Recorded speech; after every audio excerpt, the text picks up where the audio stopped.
Good morning. तुम लोग maths का बुक लाए हो कि नहीं? मैथ्स का बुक लाए हो आज के नहीं लाए हो? लाए हो?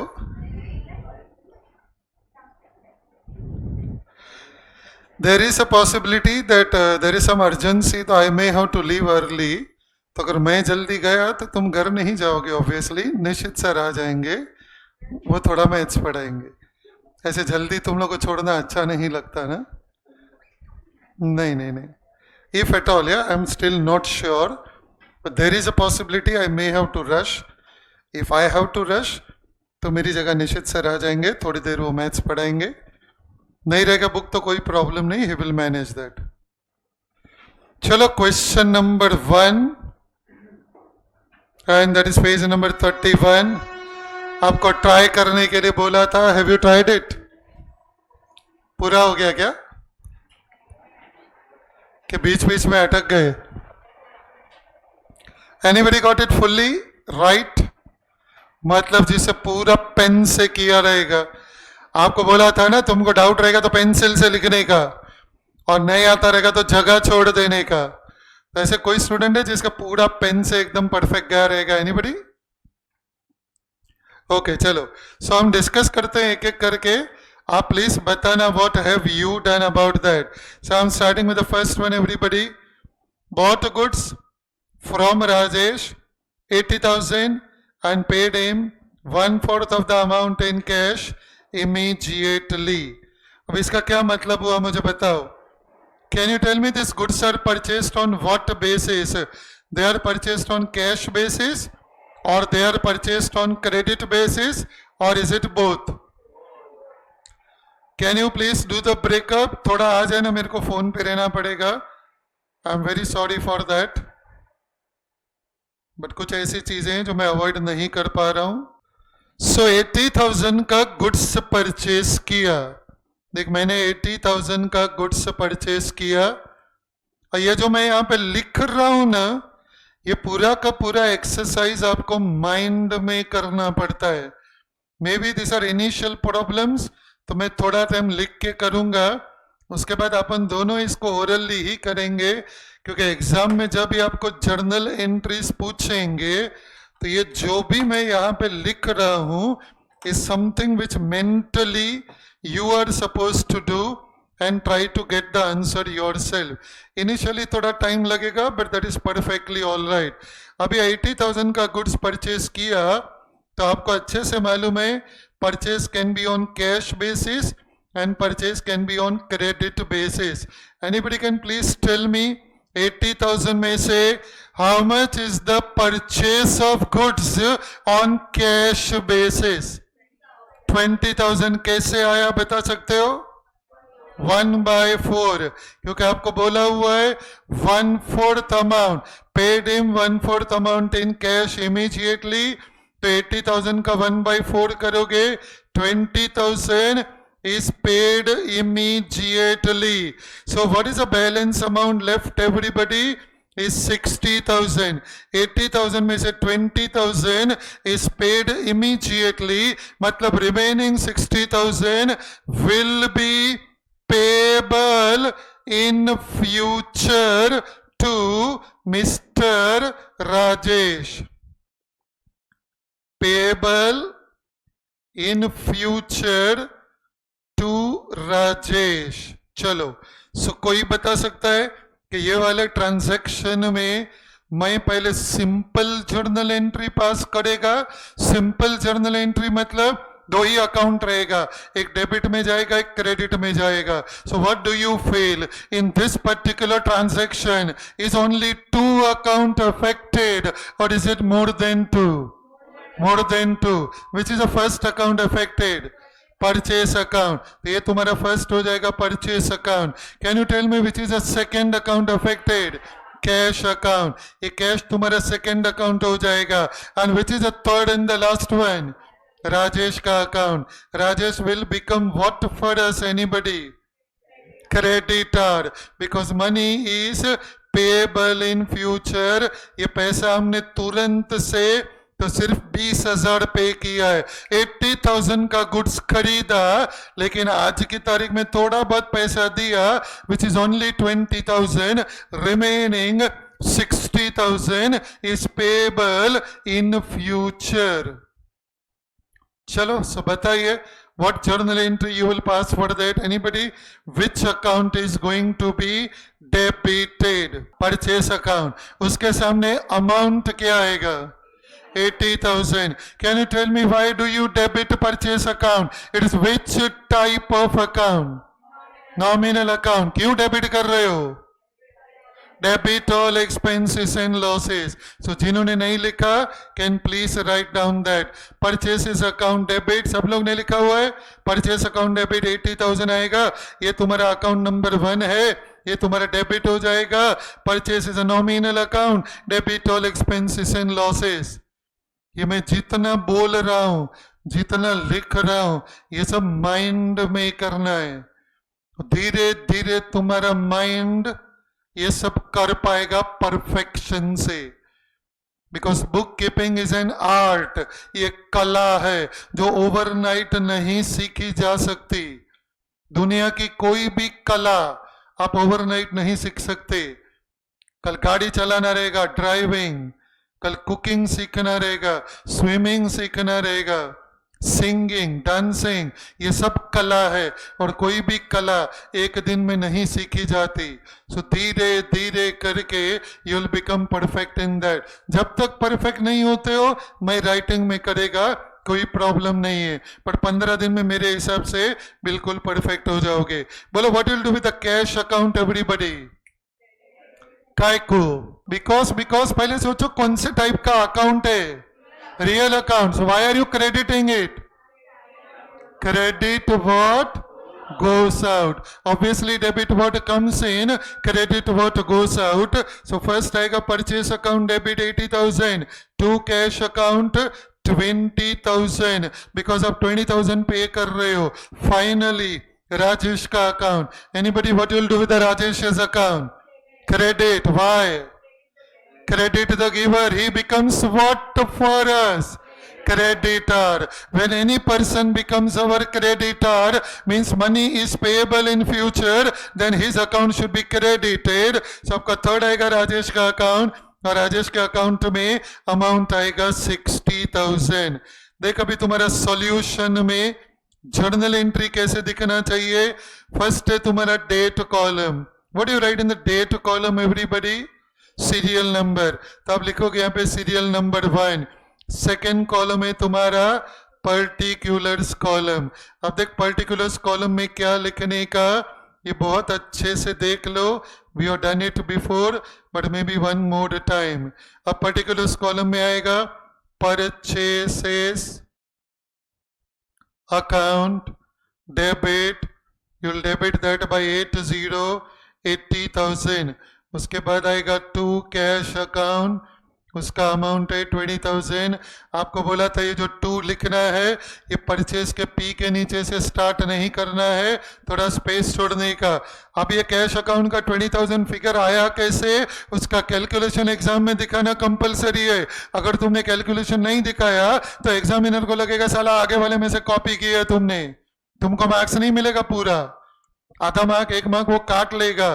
तो ये जो टू कैश अकाउंट लिखा ना, इधर ब्रैकेट में लिखना पड़ता है. कैसे आया? 1/4 ऑफ 80,000. तो मस्त यहाँ पे आपको लिखना पड़ेगा ब्रैकेट में. You will have to write 1/4 is paid in cash, आपको दिया हुआ है. सो 1/4 ऑफ 80,000, ये तुम्हें 20,000 मिला. उसके बाद नेक्स्ट अकाउंट आएगा 2 के सामने नेक्स्ट आएगा आपका राजेश अकाउंट. अब राजेश के अकाउंट के सामने तुमने लिखा है 60,000, but again you will have to tell the examiner कि भाई आपको 60,000 मिला कैसे, how did you got the figure of 60,000. ये सब ओरल कैलकुलेशन करोगे ना तो एग्जाम में मार्क्स नहीं मिलेगा. तो आपको यहाँ पे ब्रैकेट में लिखना पड़ेगा 80,000. ये हमने गुड्स परचेज किया था 80,000 का. 80,000 का हमने गुड्स परचेज किया था, उसमें से 20,000 का कैश पे हो गया. सो माइनस 20,000 आएगा. ये क्यों इतने सारे लोग लेट एक साथ? लगा नहीं है ना कुछ? धो दिया ना सामने वाले को, एकदम मस्त, शर्म नहीं आती बोलते हुए।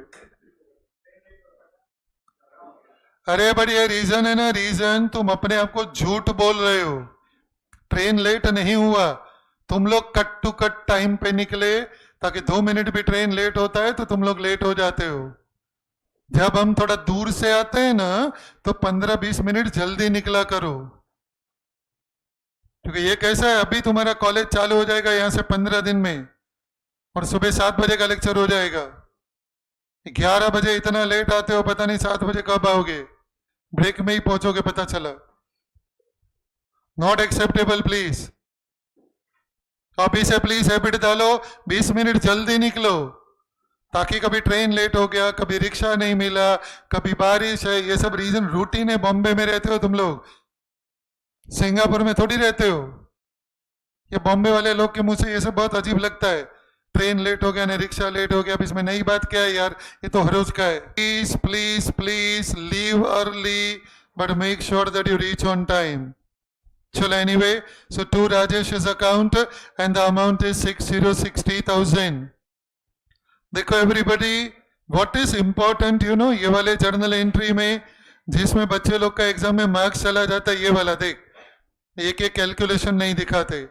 1/4 of 80,000, 80 minus 20, 60,000. If you are late, at least you can avoid talking. That much favor you can do, because I am in the middle of discussion. चलो everybody, second transaction, purchase goods. ये तो बहुत simple है, अपन ने किया हुआ है।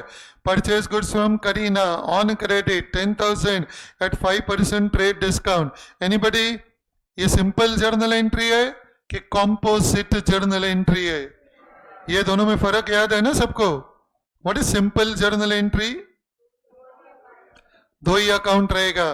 तो सिंपल जर्नल एंट्री मतलब दो ही अकाउंट रहेगा, दो में से एक अकाउंट तुम्हारा डेबिट हो जाएगा और एक अकाउंट तुम्हारा क्रेडिट हो जाएगा। इसको आप सिंपल जर्नल एंट्री बोलते हो। दूसरा है कॉम्पोजिट जर्नल एंट्री। कॉम्पोजिट का मतलब है more than 2 accounts. More than 2 accounts are there. अब ये मोर देन 2 का कोई डेफिनेशन नहीं है, 3 भी हो सकता है, 4 भी हो सकता है, और आगे जाके सीए इंटर में आओगे तो 20 अकाउंट भी रहेगा। एक जर्नल एंट्री के अंदर 25 अकाउंट भी हो सकता है। In fact there is no upper limit. Composite journal entry का मतलब है मोर देन 1 अकाउंट, एक से दो, मोर देन 2 अकाउंट रादर। अगर 2 से ज्यादा अकाउंट रहेगा it is composite journal entry. बोलो सेकंड वाले में how many accounts are affected everybody? थोड़ा फास्ट सही है क्योंकि ये होमवर्क था। बोलो फर्स्ट अकाउंट। परचेस अकाउंट को क्या करोगे? डेबिट करोगे। सो परचेस अकाउंट डेबिट आएगा तो तुम्हारा जर्नल एंट्री आएगा परचेस इस account debit. Can you tell me purchase account debit के सामने am I allowed to write full 10,000 everybody? कितना लिखूंगा? 9,500। तो अगेन आपको एग्जामिनर को दिखाना पड़ेगा कि भाई ये कैसे आया। 10,000 माइनस 5% TD। ये सब ब्रैकेट में जो मैं लिख रहा हूं, ये अगर आप एग्जाम में भूल जाओगे आपका आधा आधा एक एक करके 4-5 मार्क उड़ा देगा जर्नल में से। All the calculations are mandatory to be shown. So 10,000 minus 5% TD, purchase account debit आएगा 9,500। Why have you debited purchase account by the way? अरे यार इतना 4 सेकेंड का गैप नहीं चलेगा। तुम लोग प्लीज और कुछ नहीं करोगे, you will only participate. Why purchase account debit के बाद 4 सेकंड तक तुम आंसर नहीं दे रहे हो इतना सिंपल क्वेश्चन का? Can you tell me why debit? हाँ, सो तुम लोग सोच क्यों रहे हो? You are suppose to be live and present and answer immediately. So it is debit all expenses and losses. Can you please tell me which account you will credit? Kareena's account. तो यहाँ पे आएगा टू करीनास अकाउंट। बोलो इसके सामने भी amount क्या आएगा एवरीबॉडी? 9,500। आपने करीना के अकाउंट को क्रेडिट क्यों किया? Credit the giver. Kareena becomes what for you? Creditor. देख तुम लोग का सॉफ्टवेयर है ना, ये mind is a software, you know और no? You know the best software is not which is there in your computer. The best software is human brain. अरे तुम्हारा है ना बहुत स्लो चल रहा है, ये मैं हर लेक्चर में देखता हूं। और यू नो स्लो क्यों चल रहा है? क्योंकि तुम घर पे रिवाइज नहीं करते, क्योंकि 2-3 दिन का गैप हो जाता है, गैप होने के बाद सर्वर स्लो हो जाता है। मैं पूछता हूँ वाई करीनाज अकाउंट क्रेडिट, 2 सेकंड के लिए तो आंखों के सामने अंधेरा छा जाता है, क्योंकि घर जाके रिवाइज नहीं करते हो। Please get in to the right habit. Coaching class join करने से ऑटोमेटिकली सीए एमबीए नहीं बन जाओगे, खुद घर पे मेहनत करना पड़ेगा। Because when we explain you understand everything, that is natural. लेकिन जब तुमको क्वेश्चन कोई पूछेगा, how your brain responds, is it taking 5 seconds का लैग, इसको लैग बोलता हूं मैं। इंस्टेंट आंसर नहीं आ रहा है, इट इज टेकिंग टाइम। मतलब तुम लोग डेफिनेटली घर पे रिवाइज नहीं करते हो, जबकि the right practice to learn is to revise before you come for the next lecture. कल अगर समझो मैथ्स का लेक्चर है तो भाई आज के दिन में मैथ्स रिवाइज करो, परसों इकोनॉमिक्स का लेक्चर है तो भाई उसके पहले इकोनॉमिक्स रिवाइज करो, बाद में वापस अकाउंट्स का लेक्चर रहेगा तो अकाउंट्स रिवाइज करो। प्लीज घर पे रिवाइज करो, ताकि जब तुम यहाँ पे आओगे तो मुझे पुरानी चीजें दोबारा दोहरानी नहीं पड़ेगी। We can always do something new. So please college का वेट नहीं करो, कॉलेज चालू होके 15 दिन में यूनिट टेस्ट आ जाएगा। तुम लोग के बहुत लोग के दिमाग में कैसा रहता है, यार अभी तक तो कॉलेज भी चालू नहीं हुआ। अरे भाई कॉलेज वाले लोग मैजिशियन होते हैं, ये चालू करेंगे कॉलेज 1 अगस्त को और 14 अगस्त को तुम्हारे यूनिट टेस्ट 1 डाल देंगे और सिलेबस जैसे तैसे करके बता देंगे, लेकिन इधर अपने को डिटेल में करना रहता है। सो अगस्त में, जुलाई में तो अपन आ गए, we are already on 5th of July. मान के चलो 10 से 15 अगस्त के आजू बाजू सब कॉलेज में यूनिट टेस्ट माना जाएगा। मतलब तुम्हारे एग्जाम को 1 से 1.25 महीने का टाइम बाकी है। तो तुम लोग जो वेकेशन मोड में हो ना, कुछ लोग अभी बाहर निकलो एंड बिकम सीरियस प्लीज।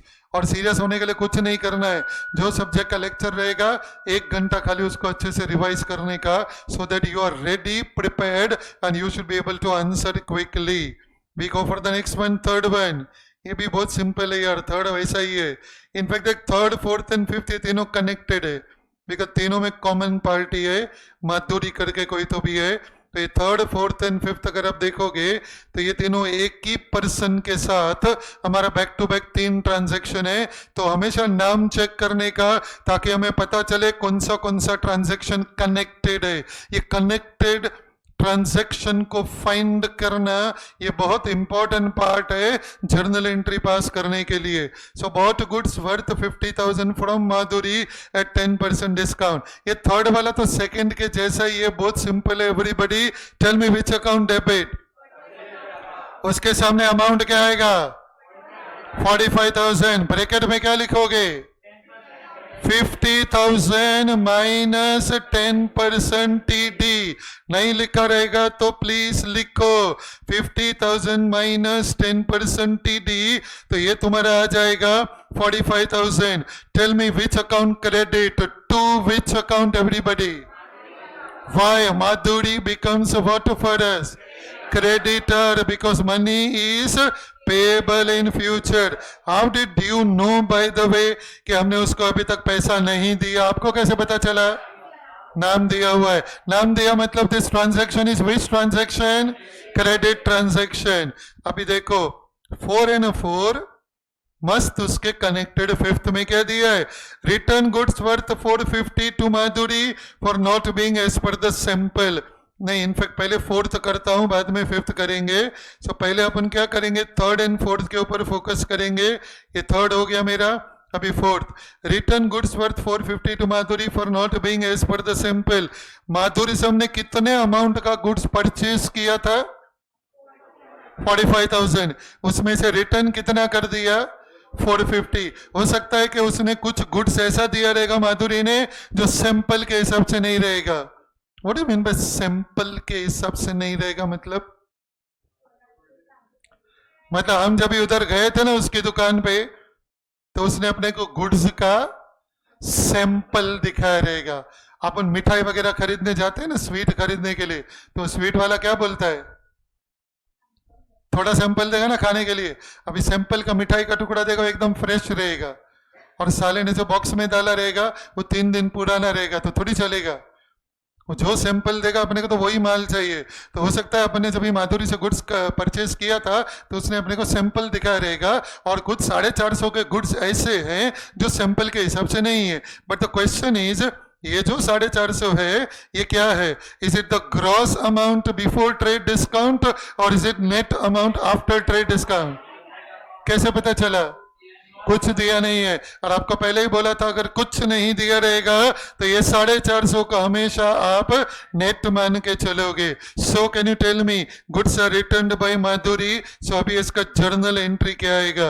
अब इसका जो जर्नल एंट्री है ना अपना थर्ड के साथ कनेक्टेड है। देख थर्ड वाला एंट्री दोबारा बता रहा हूं मैं, परचेसेस अकाउंट डेबिट 45,000, ये ब्रैकेट में अपन ने क्या लिखा था if you remember, 50,000 minus 10% TD, उसके बाद था 2, अपन ने माधुरी के अकाउंट को क्रेडिट किया था। क्यों माधुरी के अकाउंट को क्रेडिट किया था? Because she is our creditor, money is payable. अब हमने क्या किया, 450 रुपए का गुड्स अपन ने माधुरी को रिटर्न कर दिया। अब प्लीज मुझे सोच समझ के आंसर बताना, which account will debit by 450 rupees and why? Why would you debit Madhuri's account? Debit the receiver, ये एक तरीका है रूल से, बट मुझे लॉजिकल तरीके में ज्यादा इंटरेस्ट है। मैं जो बोलने जा रहा हूं प्लीज ध्यान से सुनना। तुमने देख मेरे को क्या बोला, Madhuri's account debit, and what is the reason you gave me? You gave me the reason debit the receiver, जो बिल्कुल करेक्ट रीजन है 11th स्टैंडर्ड में। 11th स्टैंडर्ड में ये बिल्कुल करेक्ट रीजन है, डेबिट द रिसीवर, माधुरी के अकाउंट को डेबिट करो। बट आगे जाके रियल लाइफ में ये वाला रीजन फेल हो जाएगा। आगे जाके रियल लाइफ मतलब आज से 15 दिन के बाद ही ये रीजन फेल हो जाएगा। मैं तुम्हें साबित करके दिखा देगा कि ये रूल से कभी कभी आंसर करेक्ट आता है, कभी कभी आंसर रॉन्ग आता है। तो पर्सनल अकाउंट में प्लीज मेरी बात याद रखना, लॉजिकली करने का ट्राई करो। कैन यू टेल मी क्या आपने माधुरी के अकाउंट को क्रेडिट क्यों किया था? पहले मेरे को उसका रीजन और एक बार बता दो। आपने ये माधुरी के अकाउंट को क्रेडिट किया है by ₹45,000। Can you tell me तुमने माधुरी के अकाउंट को क्यों क्रेडिट किया था? Madhuri became what for you? creditor. What is the meaning of the word creditor? Money is payable. अब आपने माधुरी के अकाउंट को डेबिट किया, क्या आपने माधुरी के अकाउंट को इसके लिए डेबिट किया कि Madhuri is now your debtor? Can I say Madhuri is my debtor or she is not my debtor? तो फिर डेबिट क्यों किया? Payable reduces, exactly. पहले मुझे 45,000 पे करना था, अभी जो है ना मेरा जो पेबल है ना वो रिड्यूस हो गया। अब बोलोगे सर क्यों रिड्यूस हो गया? क्योंकि यार मैंने उसको 450 का गुड्स रिटर्न कर दिया, वो सिंपल के हिसाब से नहीं था। तो अगर 450 का गुड्स रिटर्न कर दिया तो उतना पैसा मेरे को उसको फ्यूचर में ज्यादा देना पड़ेगा कि उतना पैसा मेरे को उसको फ्यूचर में कम देना पड़ेगा? कम देना पड़ेगा। सो पेबल रिड्यूसेस। तो मुझे चाहिए कि आप डे 1 से ये वाले मेथड पे फोकस करो। देख दो ही पॉसिबिलिटी है, मैं आपको बताऊं। कोई भी डेटर का अकाउंट रहेगा, अब ध्यान से देख लो, कोई भी डेटर का अकाउंट रहेगा तो प्लीज दिमाग में बिठा लो, उसको डेबिट कब करोगे, उसको क्रेडिट कब करोगे। दुनिया का कोई भी डेटर होने दो, ये जो मेथड मैं आपको बताता हूं ना ये अनबीटेबल मेथड है। कि तुमको लाइफ में कभी पर्सनल अकाउंट में प्रॉब्लम ही नहीं आएगा। अगर एक बार ये वाला मेथड दिमाग में घुस गया ना तो ये तुमको सीए फाइनल तक भी काम आएगा, तुमको कोई भी लेवल का एजुकेशन में काम आएगा और रियल लाइफ में तो बहुत काम आएगा। ये वाला मेथड तुमको किताबों में कम मिलेगा, बट ये रियल लाइफ का मेथड है एंड वेरी लॉजिकल मेथड। मुझे बताओ किसी भी डेटर के अकाउंट को डेबिट कब करते हैं अपन? Anybody? When money is what? Receivable. तो देखिए याद रखने का, व्हेन मनी इज रिसीवेबल तो आप उसके अकाउंट को डेबिट करोगे। अब बोलो उसके अकाउंट को एक बार डेबिट करने के बाद मैं दूसरी बार डेबिट कब करेगा? पहली बार डेबिट कब करेगा? When he becomes my debtor. देख दुनिया में कोई भी इंसान रहेगा ना, उसके पास में सबसे पहले फर्स्ट ट्रांजैक्शन करेगा और उसके बाद में सबसीक्वेंट ट्रांजैक्शन करेगा। मतलब दुनिया में किसी भी इंसान को आप मिलते हो, कोई नया बंदा रहेगा, आप पहली बार उसके साथ जो ट्रांजैक्शन करोगे वो पहली बार ही becomes your debtor, money is receivable, तो तुम उसके अकाउंट को डेबिट करो। लेकिन एक बार ट्रांजैक्शन के बाद अब तो आप उस इंसान के साथ 100 ट्रांजैक्शन दूसरे करोगे, और 100 ट्रांजैक्शन में दो ही पॉसिबिलिटी है ओनली। ट्रांजैक्शन भले 100 रहेंगे लेकिन ऑप्शन 100 नहीं है, ऑप्शन तो दो ही है। कोई बताएगा मैं डेटर के अकाउंट को दोबारा डेबिट कब करेगा?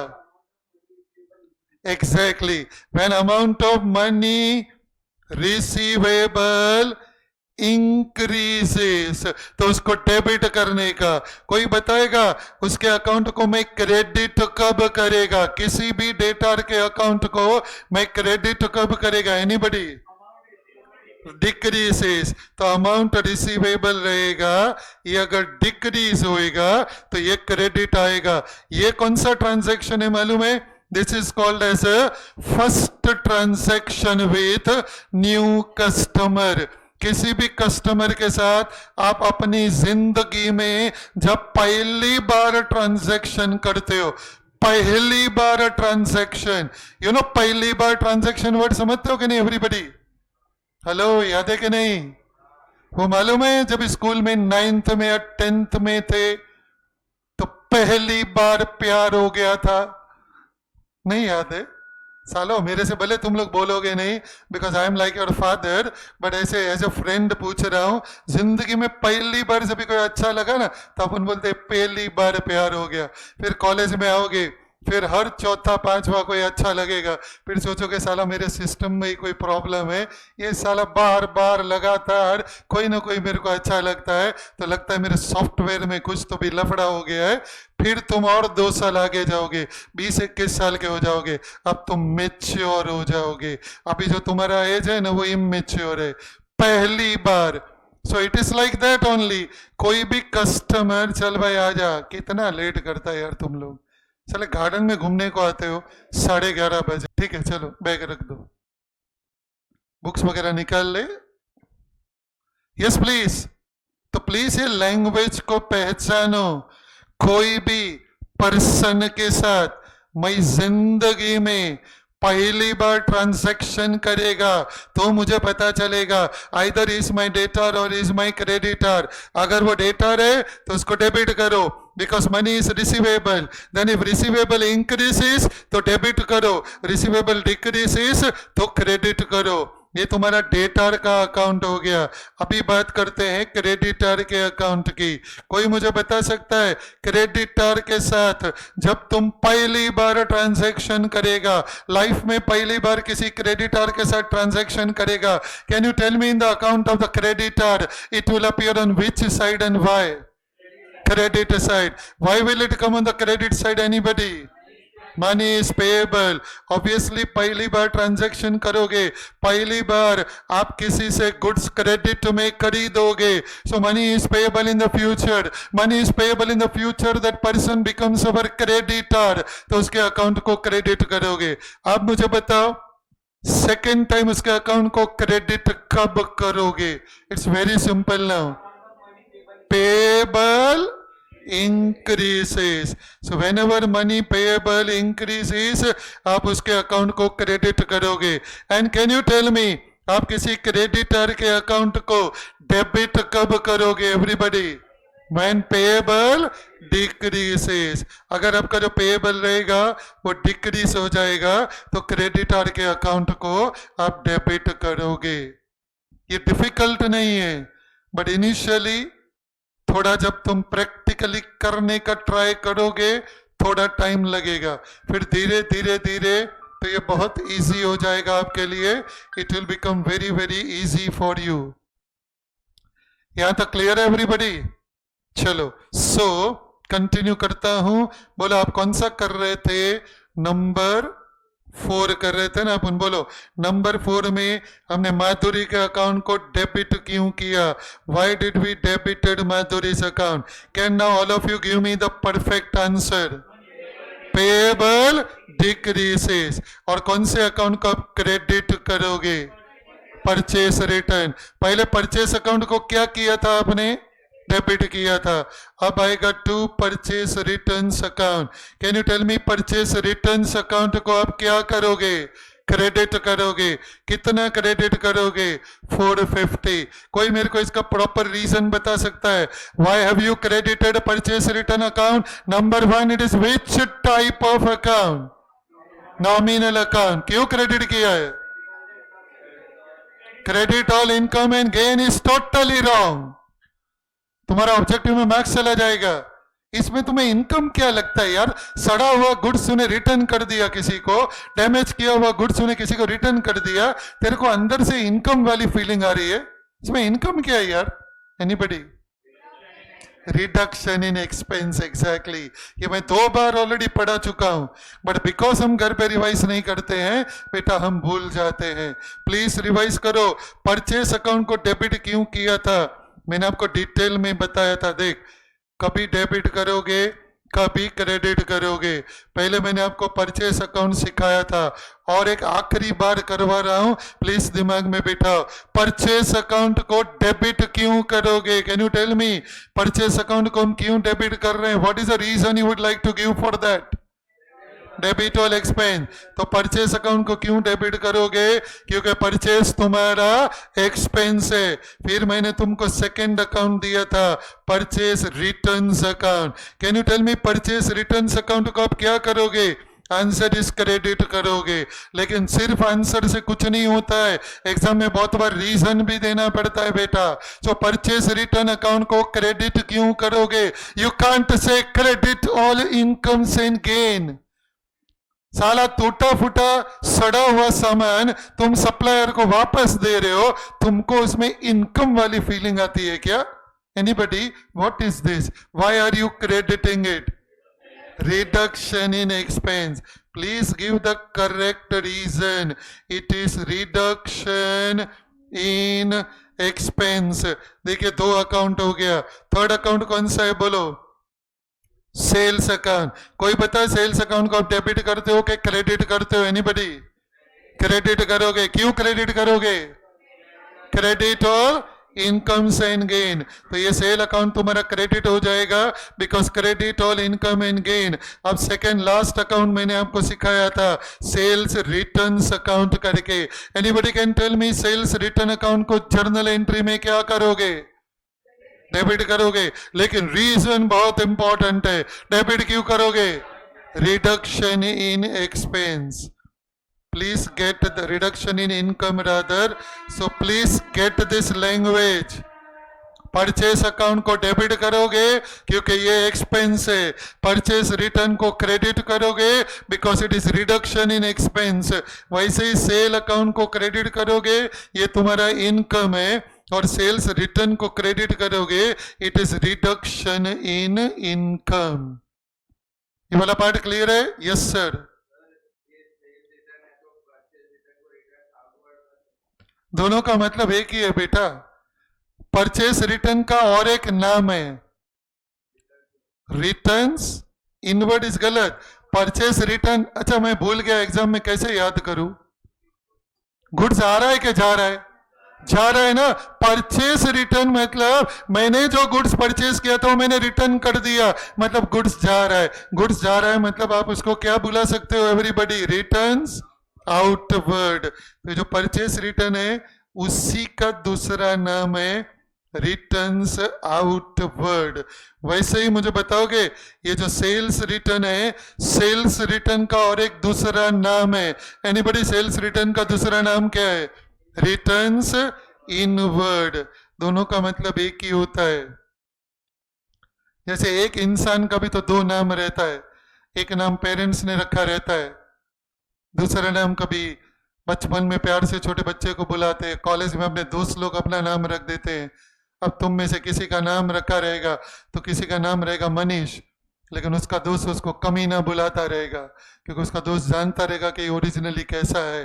पर जब वो कमीना बोलेगा तो वो कमीना मतलब कोई और किसी की बात नहीं चल रही है भाई, वो मनीष की बात चल रही है। सो वेदर यू से मनीष, और छोटे बच्चे को बुलाते हैं, कोई पप्पू बुलाता है, कोई बब्बू बुलाता है, वो पप्पू ने बब्बू एक ही रहता है। वैसे ही भाई ये sales return and returns inward is one and the same. वैसे ही purchase returns and returns outward is exactly the same. Clear है यहाँ तक? पक्का? Okay, I am now going for question number 2। ये जो क्वेश्चन नंबर 1 है, ये अब तुम दोबारा होमवर्क में ट्राई करना। आई एम वेरी श्योर इस बार 80-90% राइट जाएगा। अभी तक किसी का पूरा राइट नहीं गया हुआ है, तो आज जो रिवाइज करवाया ये और एक बार घर पे ट्राई करना। नहीं हुआ तो डेफिनेटली मैं पूरा तुम्हें करवा ही देगा। Right now I would like to go for question number 2। So please question number 2 पढ़ो और उसके लिए 2 पेज का जर्नल का फॉर्मेट ड्रॉ करो। बच्चा तू और किसी के साथ बैठ जाना, तो तेरे को क्या लिखना है ना किसी के बुक से तू देख सकती है। Sit there, that girl is sitting ना सेकंड बेंच, उसके बाजू में बैठ जा, तो उसके नोटबुक में देख के you will be able to understand. चलो एवरीबडी, आई नो 4-5 डाउट है, so I will do that right now. First I want to go for question number 2. I'll come back on question number 1, don't worry. Yeah, so question number 2 ध्यान से पढ़ो everybody, और journal का 2 page का format draw करो। Excuse me. No, I can't. You are asking for a scale or a pencil which you are supposed to bring. हाँ, तो खत्म नहीं होना चाहिए बेटा। एग्जाम में कैसे अपन 3 पेन लेके जाते हैं ना, वैसे लेक्चर में भी 3 लेके आने का, उतना भी कॉस्टली नहीं है। 10-10, 20-20 रुपए में पेन मिलता है। कैसे एग्जाम में मस्त 3 पेन लेके जाते हैं अपन, ताकि गलती से भी अटके नहीं। That should be your attitude when you are coming for the lectures. Format ready everybody? क्या बोल रहा है? करना नहीं है, खाली फॉर्मेट रेडी करो, करवाएगा मैं। 2 पेज का फॉर्मेट रेडी करो। तो इतनी देर के बाद पूछ रहा है, तो इतनी देर क्या कर रहा था? कौन से क्वेश्चन का? अच्छा, वो पता नहीं था। Question number 2 on page number 32.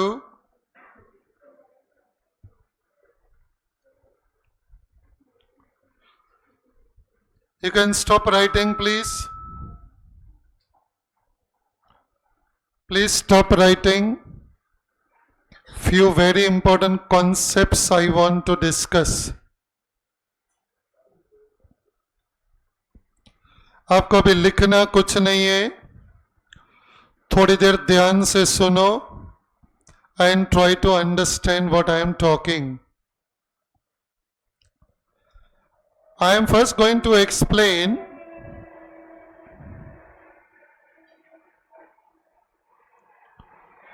profit on sale of goods. This is very important concept. भाई आप गुड्स बेचते क्यों हो, मुझे बताओ तो। गुड्स खरीदते हो, गुड्स बेचते हो, गुड्स खरीदते हो, गुड्स बेचते हो। भाई काय के लिए बेचते हो? प्रॉफिट कमाने के लिए। सो 2 क्वेश्चन है, ध्यान से सुनना। First question is how to calculate. Second question है when to record in books of accounts. Please अपना फोकस बनाए रखना। This is something totally new that we are discussing for the first time. 2 छोटे छोटे क्वेश्चन है, पर दोनों बहुत इंपॉर्टेंट है। इसको बोलते क्या है बाय द वे? ये जो है ना profit on sale of goods, ये profit on sale of goods वैसे तुम्हें 1 बार या 2 बार ही होता है कि many times? Can you tell me frequency at which you are going to earn this profit on sale of goods? Frequency मतलब महीने में 1 बार, 3 महीने में 1 बार, हफ्ते में एक बार, what will be the frequency of you as a businessman earning profit on sale of goods? Anybody? Daily. Actually daily भी गलत है, आवरली भी बोल सकता हूं मैं. Do you agree? इमेजिन करो कोई रिटेल शॉप रहेगा, पूरे दिन में वो शॉप के अंदर कस्टमर आएगा, सामान खरीदेगा और जाएगा. तो ये जो profit on sale of goods है ना, इसका जो फ्रीक्वेंसी है, फ्रीक्वेंसी ऑफ अर्निंग, हम ये प्रॉफिट क्या फ्रीक्वेंसी पे अर्न करते हैं, तो उसका आंसर है many times in a day.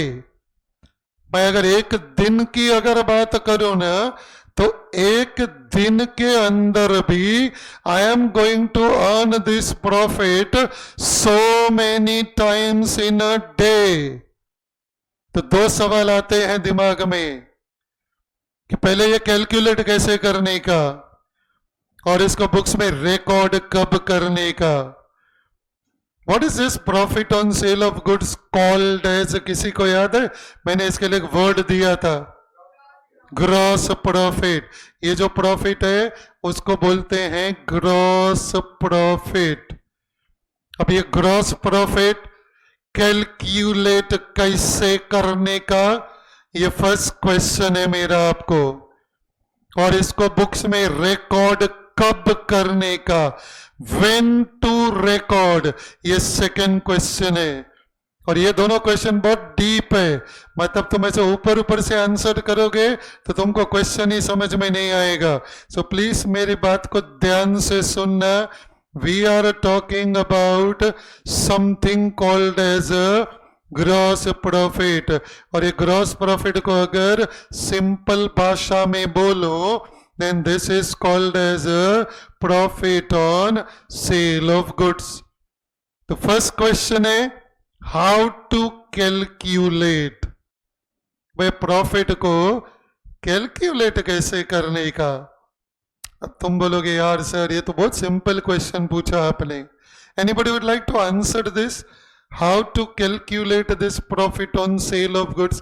आपको दो फिगर को कंपेयर करना पड़ेगा. Which two figures would you compare and you will get the profit on sale of goods? Selling price and cost price. अब ध्यान से सुनना, कौन सी दो चीजों को आप कंपेयर करोगे. एक रहता है सेल्स.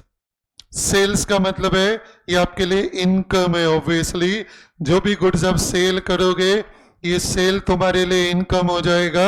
इनकम है करके मैंने उसको क्रेडिट साइड पे लिख दिया, क्योंकि नॉमिनल अकाउंट का रूल है credit all incomes and gain. फिर एक्सपेंस में डेबिट साइड में आएगा, एक रहेगा परचेसेस.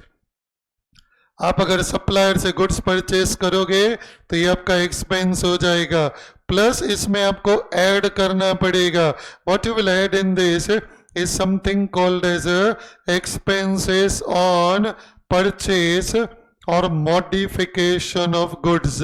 ये वाला पॉइंट मैंने लास्ट लेक्चर में डिटेल में एक्सप्लेन किया था कि अगर आप परचेस करते हो तो ये तुम्हारा एक्सपेंस है, and there is some expenditure that you might incur either on purchase of goods और मॉडिफिकेशन ऑफ गुड्स. तो ये पूरा तुम्हारा एक्सपेंस है ऑन वन साइड, और इसी गुड्स को तुम बेचोगे तो ये अदर साइड पे आएगा. समझो तुमने 100 रुपए में गुड्स बेचा. सिंपल एग्जांपल देता हूं, तुमने 100 रुपए में गुड्स बेचा.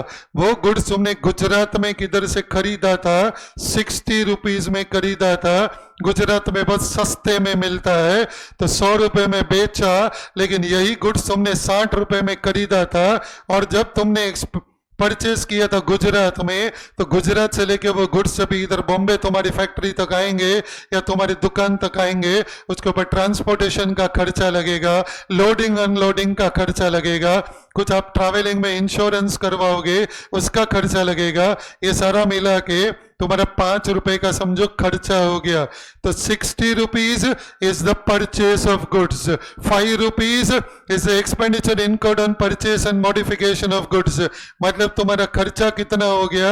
65 का. और वही गुड्स तुमने 100 रुपए के भाव में बेच दिया, तो अगर तुमने 100 रुपए में बेचा, तुम्हारा परचेस हो गया 60 रुपए का, और 5 रुपए का तुमने एक्सपेंडिचर इनकर किया ऑन परचेस और मॉडिफिकेशन ऑफ गुड्स, तो तुम्हारा 35 रुपीज का ग्रॉस प्रॉफिट आ गया। ये जो 35 है इसको आप ग्रॉस प्रॉफिट बुलाते हो। How do you find out gross profit? In a very simple language, मेरा खरीदने का खर्चा कितना है, मैंने ये गुड्स कितने में खरीदा, 60 रुपए में खरीदा, 60 रुपए का गुड्स मैंने खरीदा, मतलब ये 60 रुपया मैंने किसको पे किया रहेगा मालूम है? ये 60 रुपया मैंने सप्लायर को पे किया रहेगा। वो होलसेलर रहेगा या तो मैन्युफैक्चरर रहेगा, वो सप्लायर से मैंने 60 रुपए में गुड्स खरीदा, प्लस इसके ऊपर मैंने कुछ एक्सपेंसेस इनकर किया ऑन परचेस, 3 रुपए का एक्सपेंसेस इनकर किया, प्लस मैंने इसके ऊपर कुछ मॉडिफिकेशन किया रहेगा, कुछ एम्ब्रॉयडरी वर्क वगैरह कराया रहेगा, तो 2 रुपए का मॉडिफिकेशन किया, सब मिला के मेरा 65 रुपीज का एक्सपेंस हो गया, और यही गुड्स मैंने 100 रुपए के भाव में बेच दिया। तो ये जो 100 रुपए के भाव में बेचा ये मेरा इनकम है, ये जो 65 है ये मेरा एक्सपेंस है।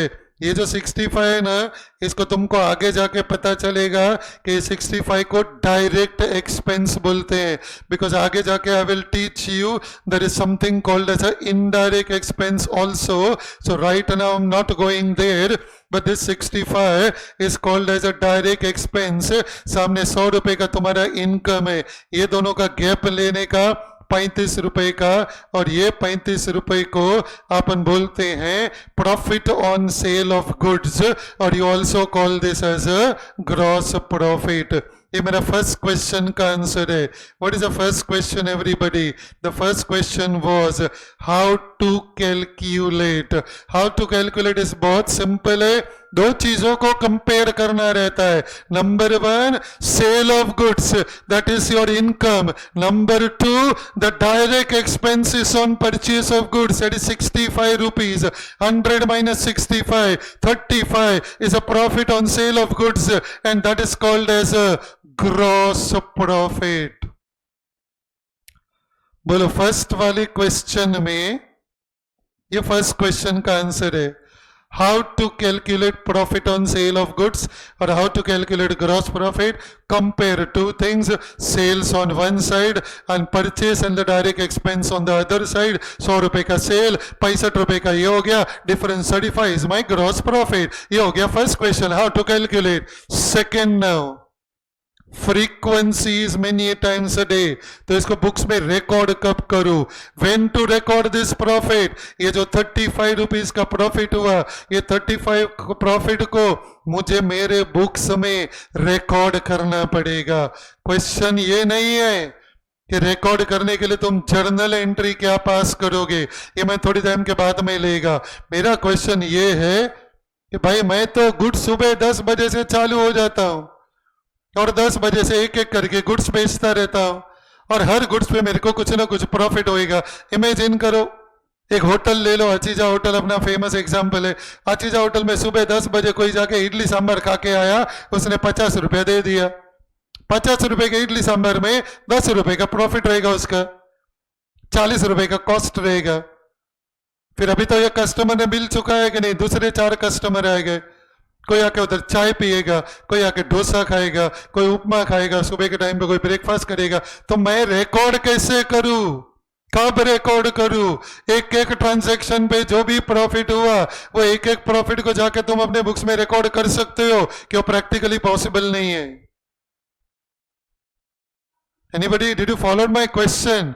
मैं तुम्हें आंसर नहीं पूछ रहा हूं, मैं तो इतनी देर से क्वेश्चन क्या है वो समझाने की कोशिश कर रहा हूं। यू फॉलोड माई क्वेश्चन कि सुबह 10 बजे किसी ने इडली सांभर खाया, उसमें 10 रुपए का प्रॉफिट है। Do you want me to record that immediately, वो टाइम पे 10 रुपए का प्रॉफिट? फिर दूसरा कटिंग चाय पिएगा, 25 रुपए का चाय पिएगा, उसमें 15 रुपए का प्रॉफिट है, तो 15 को रिकॉर्ड करूं? ऐसा करूं क्या? इमेजिन करो, एक दुकान रहेगा, नागरिक स्टोर जैसा दुकान रहेगा। नागरिक स्टोर के दुकान में एक दिन में 250 कस्टमर आते रहेंगे। मैं जो बोल रहा हूं प्लीज ध्यान से सुनना, वरना तुमको मेरा आगे का कॉन्सेप्ट समझ में नहीं आएगा। ये कॉन्सेप्ट समझने के लिए मैं जो बोल रहा हूं ये समझना बहुत जरूरी है। एक नागरिक स्टोर करके एक दुकान ले लो, सुबह से 200-300 कस्टमर कम से कम नागरिक स्टोर में जाते रहेंगे। तुमको लगता है वो दिन में 200 से 300 टाइम प्रॉफिट का एंट्री पास करेगा? Can you imagine? कोई 5 रुपए का डेयरी मिल्क लेके गया, सोचो, छोटा वाला, आई डोंट नो आजकल 5 रुपए का आता है कि नहीं, 10 रुपए का ले लो, 10 रुपए का डेयरी मिल्क लेगा, उसमें 2 रुपए का प्रॉफिट है।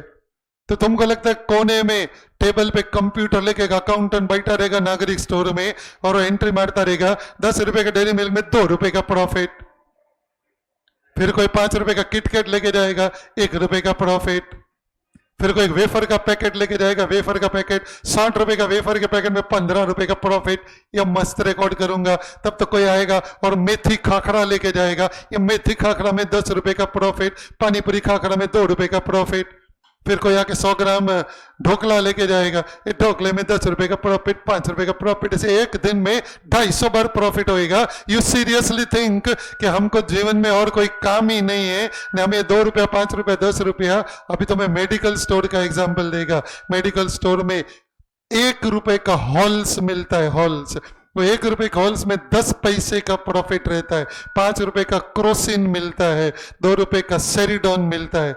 I mean, you seriously think कि it is practically possible to calculate and record the profit on sale of goods for every transaction separately? Not possible. So the question is when then? कभी ना कभी तो record करना ही पड़ेगा। तो भाई आप गुड्स का प्रॉफिट रिकॉर्ड कब करते हो? Book keeping is an art of recording business transaction. आपको हर एक ट्रांजैक्शन को बुक्स में रिकॉर्ड करना पड़ता है। गुड्स के ऊपर तुमको सुबह 10 बजे से लेके 250 बार प्रॉफिट होएगा, और ऐसे पूरे महीने में 7000 बार प्रॉफिट होएगा, और पूरे साल में 1 लाख बार प्रॉफिट होएगा। The question is, you will record profit on sale of goods when everybody would you record that profit in your books of accounts? Exactly. ना आप उसको डेली रिकॉर्ड कर सकते हो, ना आप उसको वीकली रिकॉर्ड कर सकते हो, ना आप उसको मंथली रिकॉर्ड कर सकते हो। I mean it's very tedious process, क्योंकि एक महीने में हजारों बार तुमने सामान बेचा रहेगा, हजारों बार तुमने गुड्स बेचा रहेगा। ये इतना आसान नहीं है कि महीना महीना बैठ के प्रॉफिट कैलकुलेट करो। Practically impossible, practically impossible.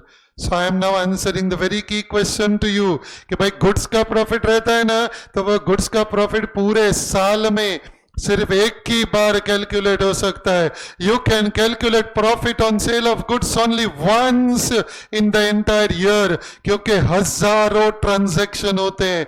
वो हजारों ट्रांजैक्शन को आपको समराइज करना पड़ता है, तब जाके आपको पता चलेगा कि भाई साल भर में तुमने जो गुड्स बेचा है उसमें तुम्हें कितना प्रॉफिट हुआ। तो उसके लिए आप क्या करते हो मालूम है? You will prepare one account and that account is called as a trading account. एक नया अकाउंट है तुम्हारे लिए, इस अकाउंट का नाम है ट्रेडिंग अकाउंट।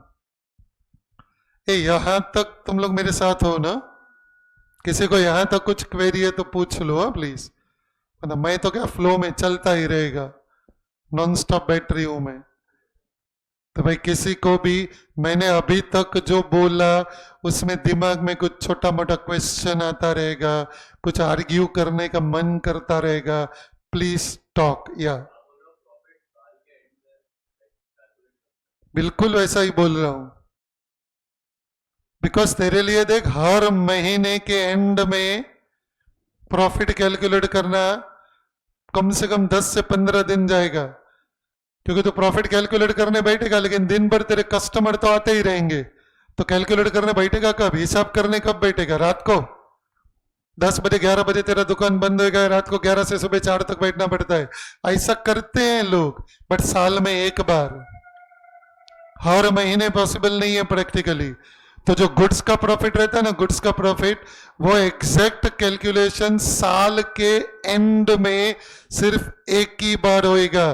प्लीज मेरी बात को ध्यान से समझो। Suppose your year is 2025, if your year is 2025, please concentrate, फिर मैं आपके डाउट्स लेता हूं। एक्सक्यूज मी, समझो तुम्हारा ईयर है 2025। अगर तुम्हारा ईयर 2025 मतलब ये स्टार्ट कब होएगा 1 जनवरी 2025, ये एंड कब होएगा 31 दिसंबर 2025। तो ये स्टार्ट होएगा 1 जनवरी को, एंड होएगा 31 दिसंबर को।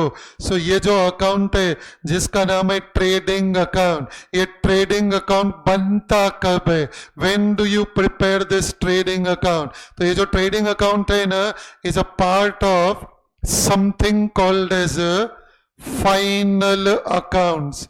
तुम्हारे सिलेबस में फाइनल अकाउंट करके एक चैप्टर है। In fact I can show you that. तुम इंडेक्स टेक्स्ट बुक का ओपन करोगे ना, इंडेक्स का चैप्टर नंबर 9, तुम्हारे पास टेक्स्ट बुक है ना, टेक्स्ट बुक में देखो चैप्टर नंबर 9 इंडेक्स दिया हुआ रहेगा कहीं पे। What is the name of that chapter? Can you all internally stop talking? You can ask me any doubt that you like, but you can't ask each other. वो थोड़ा risky है, तुम्हें मालूम है। तुम बाजे वाले को क्वेश्चन पूछेगा और तुमको कुछ भी आड़ा टेढ़ा आड़ सण समझाएगा, और मजे की बात यह तुमको समझ में भी आ जाएगा, और पूरा गलत लॉजिक रहेगा, करेक्ट लॉजिक नहीं रहेगा। सो आपस में बात नहीं करो। बोलो इंडेक्स में चैप्टर नंबर 9 का नाम क्या है बताओ? Final accounts. ये जो फाइनल अकाउंट है ना, नाम से ही पता चलता है। फाइनल मतलब क्रिकेट में फाइनल मतलब क्या रहता है?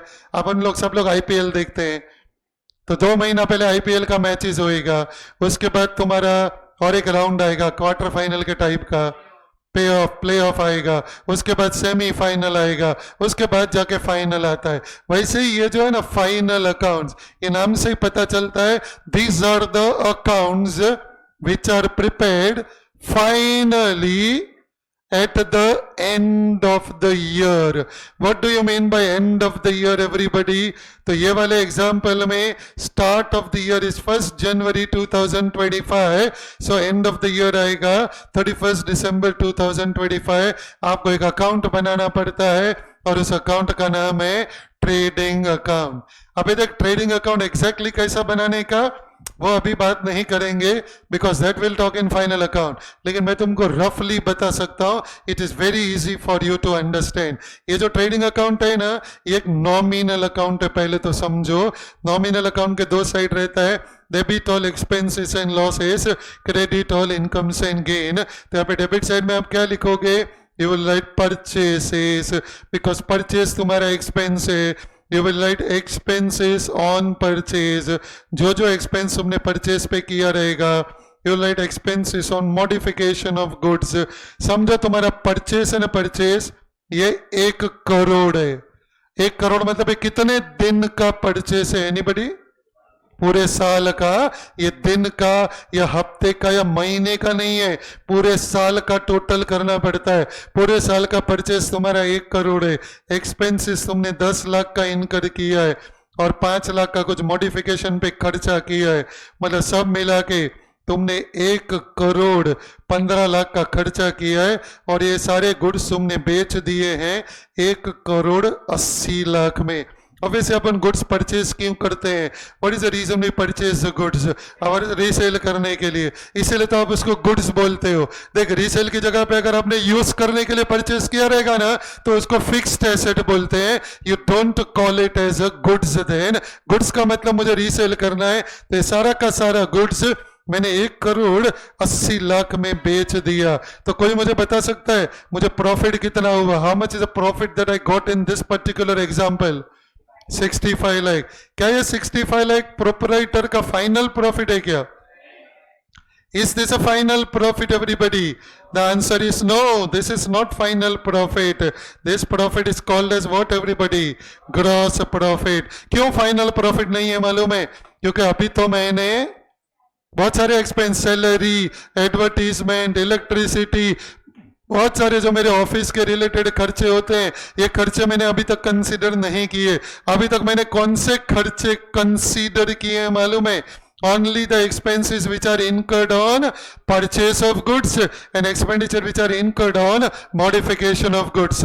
बस ये दो को छोड़ के तेरे बिजनेस में और भी तो बहुत सारे खर्चे रहेंगे. प्रॉपर्टी भाड़े पे लिया रहेगा, उसका रेंट देना पड़ता है, लोगों को सैलरी देना पड़ता है, इलेक्ट्रिक का बिल भरना पड़ता है, एडवर्टीजमेंट का खर्चा लगता है, बैंक से लोन लिया रहेगा उसके ऊपर इंटरेस्ट देना पड़ता है. ऐसा बहुत सारा खर्चा रहता है. इसलिए जो 65 लाख है ये फाइनल प्रॉफिट नहीं है. इसमें से बाकी सब एक्सपेंस माइनस करोगे, समझ, बाकी सब मिला के तेरा 40 लाख का खर्चा हो गया. So gross profit is 65 lakh, उसमें से 40 लाख का तेरा ये बाकी सब खर्चा हो गया.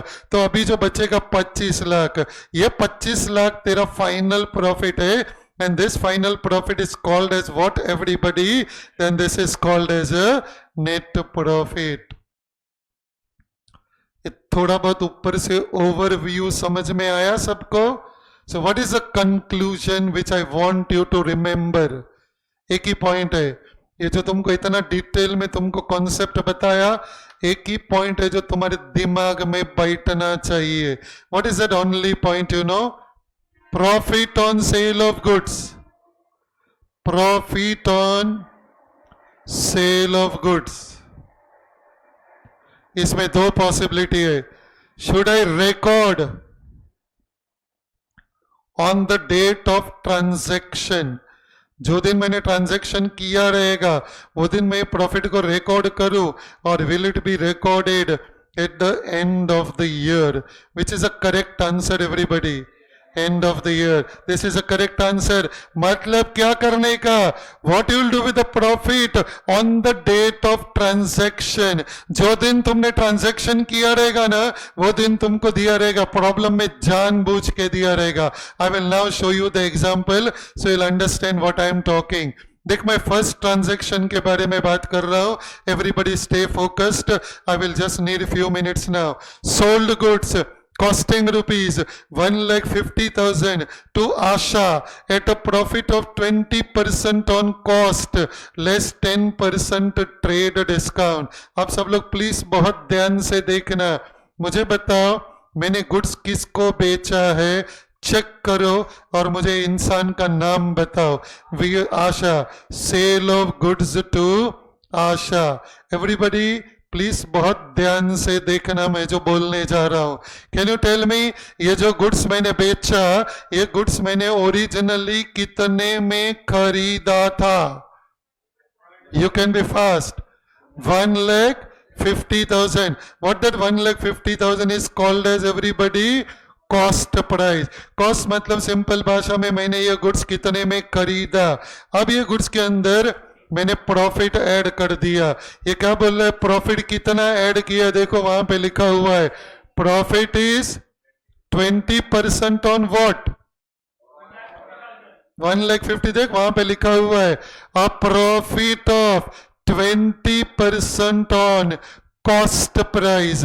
क्लियरली लिखा हुआ है कॉस्ट प्राइस है तुम्हारा 1,50,000, उसमें 20% प्रॉफिट ऐड कर दिया तो ये 30,000 का प्रॉफिट आ गया. अब आएगा 1,80,000. ये जो 1,80,000 है ना, इसको तुम लोग बोलते हो MRP.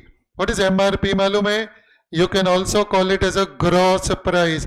MRP मतलब हर प्रोडक्ट के ऊपर जो प्राइस टैग लगा रहता है वो MRP है. Can you please tell me, क्या सचमुच मेरे को 30,000 का प्रॉफिट हुआ? क्या मैंने सचमुच ये गुड्स 1,80,000 में बेचा रहेगा कि नहीं? क्यों नहीं?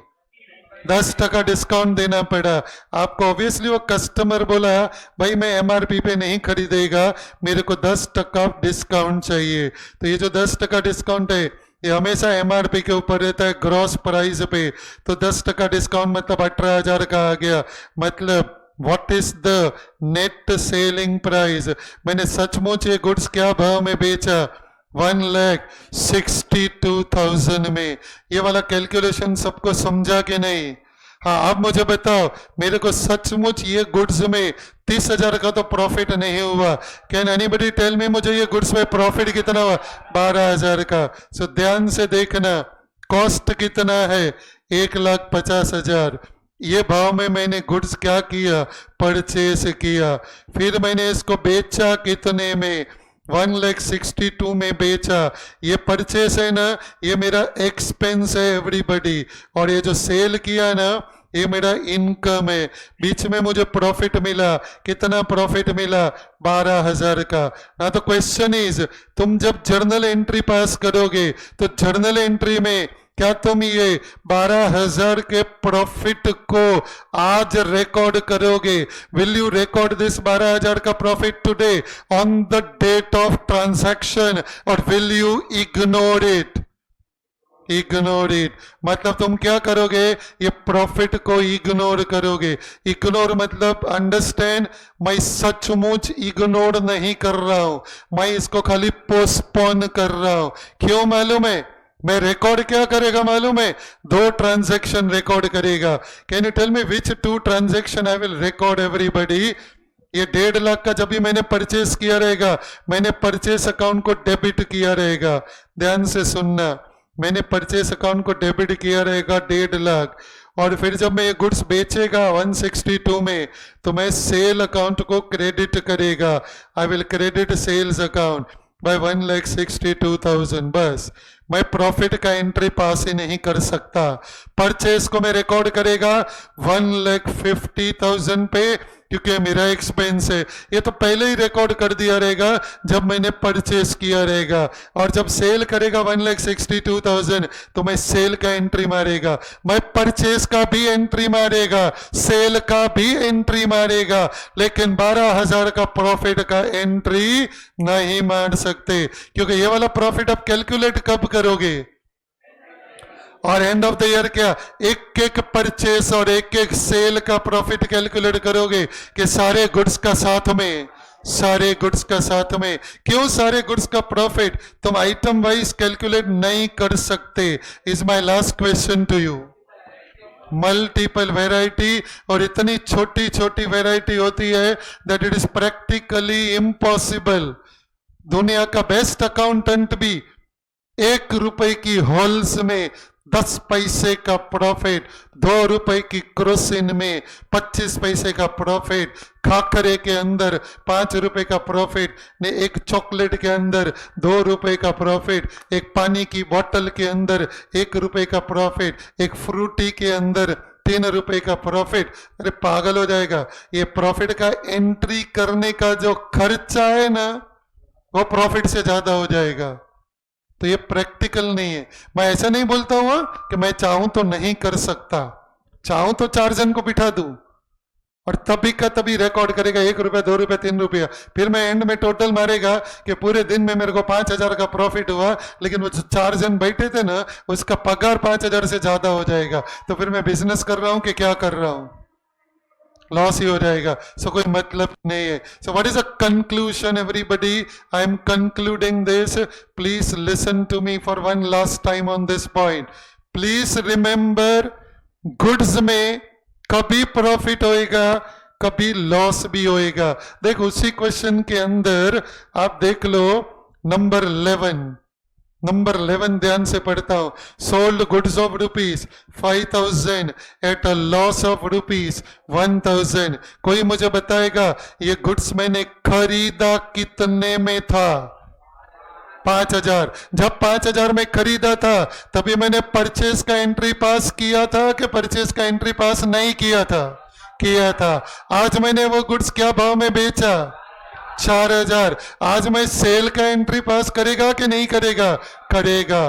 प्लीज अंडरस्टैंड, आज से कुछ दिनों पहले जब मैंने ये गुड्स 5,000 में खरीदा था, मैं परचेस का एंट्री मारेगा। फिर आज जब मैं ये गुड्स को बेच रहा हूं, क्या भाव में बेच रहा हूं? 4,000 में। मैं 4,000 का सेल का एंट्री भी पास करेगा। लेकिन कौन सा एंट्री है जो मैं आज पास नहीं कर सकता? लॉस का। क्यों नहीं कर सकता? अंडरस्टैंड, एक एक गुड्स का प्रॉफिट या लॉस अगर कैलकुलेट करने, वैसे तुमने 5,000 का गुड्स 4,000 में बेचा क्यों यार?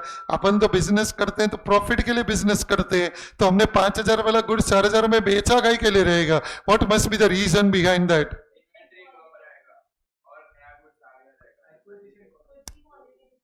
क्वालिटी मतलब पुराना आउटडेटेड हो गया रहेगा। देख तुम अभी रेनी सीजन आएगा ना, रेनी सीजन में शूज चप्पल लेके जाना, लेने के लिए जाना, लेदर का शूज, तो वो लोग क्या देते हैं दुकानदार सस्ते में, मतलब वो लोग क्या बोर्ड मारते हैं ना, मस्त डिस्काउंट रहता है ना, फ्लैट 40% डिस्काउंट, फ्लैट 30% डिस्काउंट, 2 जोड़ी खरीदो तो तीसरा जोड़ी फ्री, 10 जोड़ी खरीदो तो पैसा ही मत देना, अलग अलग स्कीम आता रहता है मार्केट में।